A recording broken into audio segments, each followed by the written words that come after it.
Hello students, BSc part 1 physical chemistry में आज हम गैसेस स्टेट के अंदर लॉ ऑफ कोरस्पॉन्डिंग स्टेट्स पढ़ेंगे। यहाँ पर हम किसी गैस के ताप, दाब और आयतन का क्रांतिक अंशों के रूप में लिया जाता है तो एक महत्वपूर्ण समीकरण प्राप्त होती है जिसे हम संगत अवधारणाओं का नियम कहते हैं। यदि P upon V C is equal to pi, V upon V C is equal to theta psi और T upon T C is equal to theta हो तो P is equal to pi P C, V is equal to psi V C और T is equal to theta T C है। Pi, theta और psi के को क्रमशः reduce pressure, reduce temperature और reduced volume कहते हैं। वॉन डेर वाल समीकरण जैसा कि हम जानते हैं P plus A upon V square V minus B is equal to R T है। यहाँ पर हम P, V और T के मान रखने पर हमें समीकरण 2 प्राप्त होती है। हम जानते हैं कि V C is equal to 3B, P C is equal to A upon 27B square और T C is equal to 8A upon 27RB है। ये वैल्यूज़ हम समीकरण 2 में रखते हैं तो हमें निम्न समीकरण प्राप्त होती है। यहाँ पर हमने देखा पाई A upon 27B square plus A upon A 5 square B square, इसको हम सॉल्व करते हैं तो हमें निम्न समीकरण प्राप्त होती है। इस समीकरण को वॉन डेर वाल समीकरण या समानीत अवस्था समीकरण कहा जाता है। इस समीकरण में न तो गैस स्थिरांक है और न ही वॉन डेर वाल स्थिरांक। इसे समान रूप से सभी द्रवों गैसों के लिए लागू किया जा सकता है। यह समीकरण स्पष्ट करती है कि यदि 2 या 2 से अधिक पदार्थों को रिड्यूस्ड टेम्परेचर व प्रेशर एक हो तो उनके रिड्यूस्ड वॉल्यूम भी एक होते हैं। ऐसी प्रावस्थाओं को संगत अवस्था में कहा जाता है तथा इस नियम को संगत अवस्था का नियम कहा जाता है। अगला टॉपिक है हमारा मैक्सवेल के आणविक वेगों का नियम। गैस के गत्यात्मक सिद्धांत के अनुसार गैस के अणुओं के वेग भिन्न भिन्न होते हैं क्योंकि अणुओं के बीच टक्कर से उनकी गतिज ऊर्जाओं का पुनर्वितरण होता है जिससे उसके वेग बदले जाते हैं। अणुओं के बीच टक्कर से 10 से 9 सेकंड से कम समय में अणु का वेग परिवर्तित हो जाता है। अतः प्रत्येक अणु की ऊर्जा का वेग अलग अलग होता है परंतु वे एक निश्चित परास में होते हैं। मैक्सवेल ने सबसे पहले गैसों के आणविक वेगों के वितरण का कार्य किया। वह प्रायिकता के सिद्धांत के आधार पर गैस के अणुओं का वेग वितरण का परिकलन किया। इसका जो मैथमेटिकल फॉर्म है वो इस तरह से है कि बोल्ट्जमान के अणु की एक अणु जिसका द्रव्यमान m है, वेग u है, अणु का वेग u से u प्लस du हो जाता है तो u से u प्लस du के वेगों के परास के बीच होने वाली प्रायिकता का मान pu du होता है। तो बोल्ट्जमान के नियम के अनुसार E is equal to minus E K T, तो pu du is proportional to E is equal to minus E upon K T. जैसा कि हम जानते हैं E is equal to half M V square होता है तो यहाँ पर हम E की वैल्यू रखते हैं तो हमारे को ये वैल्यू मिलती है A E M U square upon 2 K T. यहाँ ए एक स्थिरांक है।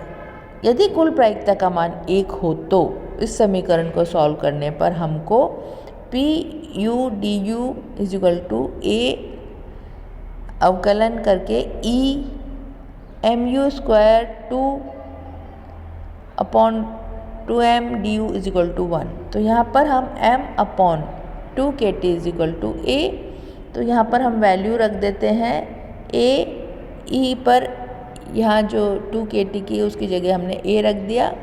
चूँकि अवकलन A U square is equal to D U pi upon A होता है तो यहाँ पर हम मान रखने पर डी यू अपॉन ए का मान हम इस समीकरण में यहाँ रखें तो A is equal A pi A upon is equal to 1 हमको मिलता है।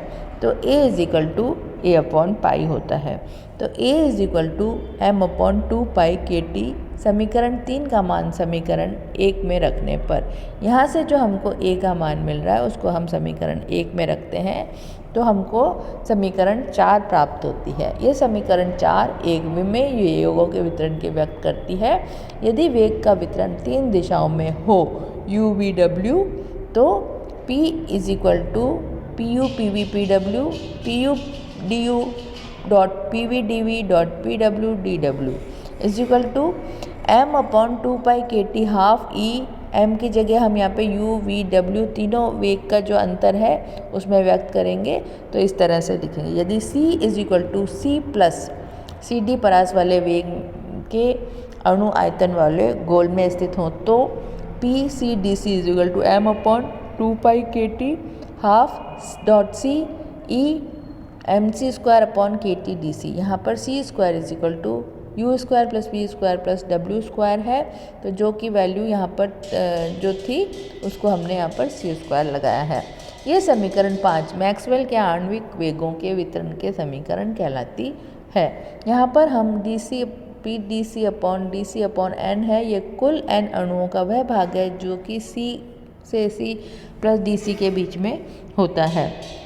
तो यहाँ पर D N C upon N is equal to 4 pi M upon 2 pi K T half C square E square M C square upon 2 K C D C है, या 1 upon M D N C upon D C is equal to 4 pi M upon 2 pi K T half E M C square upon K T है। N अणुओं की कुल संख्या M gas का आणविक भार है और टी जो ताप है वो केल्विन में है। यहाँ 1 upon N N D C upon D C राशि को वेग सी रखने पर अणुओं में पाए जाने की प्रायिकता कहा जाता है।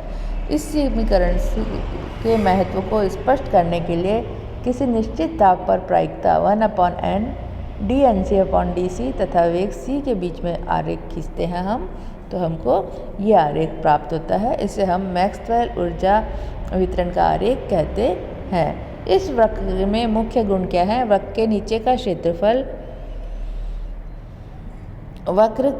का क्षेत्रफल अणुओं की संख्या n को व्यक्त करता है। अणुओं का अंश जिसका वेग शून्य है अर्थात जो गतिहीन होते हैं शून्य होता है। अणुओं का अंश जिनकी चाल शून्य से गतिहीन होती है, चाल बढ़ने के साथ साथ बढ़ता है, अधिकतम मान तक पहुंच जाता है, इसके पश्चात घटना शुरू हो जाता है। अर्थात बहुत कम चाल वाले तथा बहुत अधिक चाल वाले अणुओं का अंश बहुत कम होता है।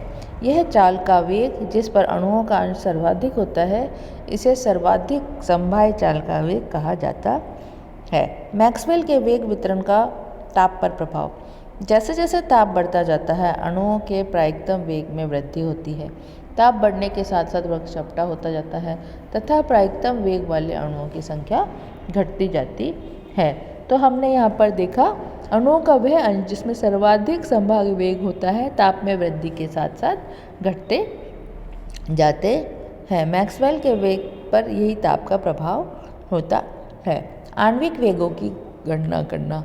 सर्वाधिक संभाव्य वेग का मोस्ट प्रोबेबल स्पीड जो है वो निश्चित ताप पर गैस के अधिकतम अणुओं के वेग को प्रायिकता वेग कहा जाता है। इसे alpha is equal to C M P के साथ व्यक्त किया जाता है। 1 upon N D N C upon D C is equal to 4 pi M upon 2 pi K T half 3/2 C square E M C square upon K T. इस समीकरण में सी के सापेक्ष अवकलन कर शून्य के बराबर करने पर D upon D C upon D C is equal to 0। 4 pi M upon 2 pi K T half 2 C E M C square upon K T plus C square E M C square upon K T minus 2 M C upon 2 K T is equal to 0। 4 pi M upon 2 K T half 3/2 E minus M C square upon 24 T C 2 minus M C square upon K T minus 0। यदि 2 minus M C square upon K T is equal to 0 है तो C is equal to alpha. तो यहाँ पर M alpha square upon K T is equal to 0, तो alpha square is equal to 2 K T upon M, तो alpha is equal to √2 K T upon M. तो K is equal to R upon, यदि K is equal to R upon N है तो यहाँ पर हम alpha case में R upon N रख देंगे के की जगह पर, तो 2 R T upon N M. तो alpha is equal to 2 R T upon M is equal to 2 K T upon M is equal to 2 P V upon M is equal to 2 P upon D. तो ये हमारा जो समीकरण है इसमें हम देखते हैं कि K Boltzmann constant, D gas का घनत्व, T ताप, M अणु का द्रव्यमान और R गैस का स्थिरांक है, P दाब है और M गैस का आणविक भार है। तो ये हमारी समीकरण से हमने क्या गणना की है, मोस्ट प्रोबेबल स्पीड आणविक वेग की गणना हम करेंगे। इसके बाद जो अगला टॉपिक है औसत वेग या माध्य वेग, सभी अणुओं के वेगों का अंकगणितीय माध्य औसत वेग कहलाता है। ये वाला जो टॉपिक है औसत वेग का, ये आपको नेक्स्ट क्लास में समझाएंगे।